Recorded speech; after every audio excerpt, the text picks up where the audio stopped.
The Taliban are capturing new territory and even more weapons every day right now. But caught in the middle is a helpless population. How can you justify all this fighting when it's causing the deaths of thousands of ordinary Afghans, thousands of ordinary Muslims? No, چې په جنگ کې خامخا وژل کیږي. خو جنگ دی. ځکه دا جانب هم وژل کیږي، هغه جانب هم وژل کیږي. نو موږ کوشش خو دا مخکې ما درته وویل چې موږ کوشش کوو چې خلکو ته ضرر ونه رسوو. نو بیا خو خامخا جنگ دی چې وژل کیږي، هغه به راضي پکښې. You're the ones who started the fighting here though. موږ جوړ نظام خو ما مخکې درته وویل چې افغانستان جوړ نظام و دوی راله. او په افغانستان کې چې اسلامي نظام نه وي چې هر نظام یې موږ نه پرېږدو، موږ په خلاف مقاومت کوو. Shortly after the interview ends, the sound of helicopters and we have to move on. It's a reminder the Taliban are still vulnerable to government airstrikes. We're in Balkh, a town with ancient roots, now under Taliban control. We came through here a little earlier this year. Back then it was still under government control. Now it's one of around 200 district centres taken by the Taliban.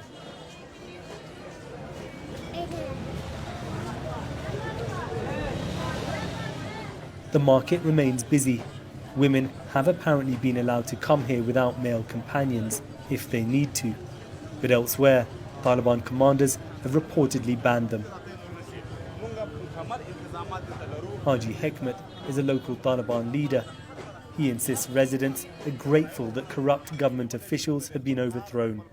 And despite what I've been told, insists they aren't enforcing new laws on how women dress. But you've also said that women have to wear the burqa, the chadar. That's right, isn't it? Nah, مون خود وای نو چې چادرې خامخا مون اسلامي ټولنه دا وعظ او نصيحت کوو زور زبردستی نشته خو وایو چادرې په سر کې ستر فرده وکي شرعي حجاب وکي دا مو وایو مونږ ته خو زور زیاته نه دعوت لاره نه. What happens if someone doesn't want to wear it? نو چې وانه غو مشکل نشته ورته خپل شرعي حجاب بکوي شرعي حجاب خپل سر به پټوي سر او حجاب بکوي نور معنا دوی ته زبردستی نشته. The next day, a young woman was reportedly killed close by for wearing immodest clothing, though the Taliban denied involvement. The group seemed to want to play down their hardline views for an international audience, but are at times in tune with more conservative Afghans. Many here do praise improved security. Accompanied by Taliban members at all times, it's hard to know what people really think. Having already captured more rural areas and a number of border crossings, the Taliban are now pushing in on Afghan cities. Half an hour's drive away in Mazar-e-Sharif, the government is still in control. Here, there's a greater sense of personal freedom, but it's hard to imagine the Taliban accepting. Many are deeply afraid. Back in Balkh, the insurgents are formalising their own rival government, taking over official buildings. Over there was the old police compound. It was destroyed in a suicide bombing. We can't go there because there are IEDs still planted. Schools are open, though in other areas girls are reportedly prevented from attending. Street cleaners and some bureaucrats are still turning up for work. They're overseen by a Taliban mayor. He used to be in charge of ammunition supplies. Now it's tax. So all the money you're collecting, though, that's being used to fund the war, right?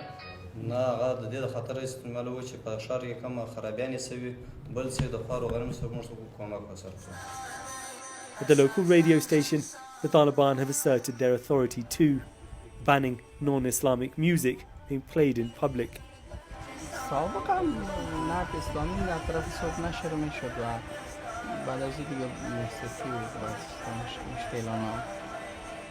I heard that members of the Taliban here caught one man listening to music and to punish him, made him walk without any shoes on until he fainted. Even if you didn't order that, that's what some members of the Taliban did to this man.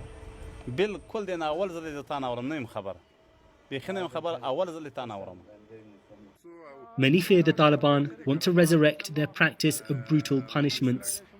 They insist they were not responsible for this flogging, supposedly filmed last year, but recently publicly hanged 2 child kidnappers. On the steps of the government's old courthouse, the Taliban's own justice system is in force. All the cases today are land disputes. For many, the Taliban's brutal form of justice is what scares them the most about the group. But for others, they at least offer a swifter resolution than the notoriously corrupt government courts. بسیار رشوت دادیم رشوت دادیم که به حد اندازه به رشوت کار نمیکنن اینم امروز یک اسناد گرفت 3 روز دیگه موقت میدن. The judge here says he's never ordered serious corporal punishment and that there's a system of appeal courts, but he defends the principle. What's the punishment for adultery? از نه په باب کې هم موږ د شریعت مسله روښانه ده چې نه کې کچېرې یو کس نه وکي واده شوی نه جلۍ وي او هلک وي دواړو واده نه یې کړی بیا په دغه صورت کې چې کوم دا حد جاري کېږي سلدوري ویل کېږي په عام محضر کې او چې کوم واده شوي وي بعد له هغه نه هغه رجم کېږي څوک چې غلا وکړي ثابته شي په ثبوت اثبات سره نو هغه لپاره سزا موږ په شریعت کې دا چې هغه نصاب ته ورسیږي. Many people here in Afghanistan and around the world would be horrified at the idea of a society where hands are cut, women are stoned to death. جامع جهانی او طرفه قضاوت کوي تاسو ګورئ دغه نه په ارتباط باندې چې کوم مرضونه راځي نه په صلحه او زراو خلک په قتل رسیږي د امراض په نتیجه کې مهلک مرضونه دي همدغه را د غلاو د ډاکو د چورو چپاول په نتیجه کې په زرهاو خلک تباه شو آیا دا به غوري کې د یو کس لاس پرې شي او ټول خلک امن راشي نو خلک محفوظ شي. The Taliban are still facing fierce resistance, but they vow to install what they term an Islamic government. If that doesn't come through the stalled peace process, they say, it will come through more violence.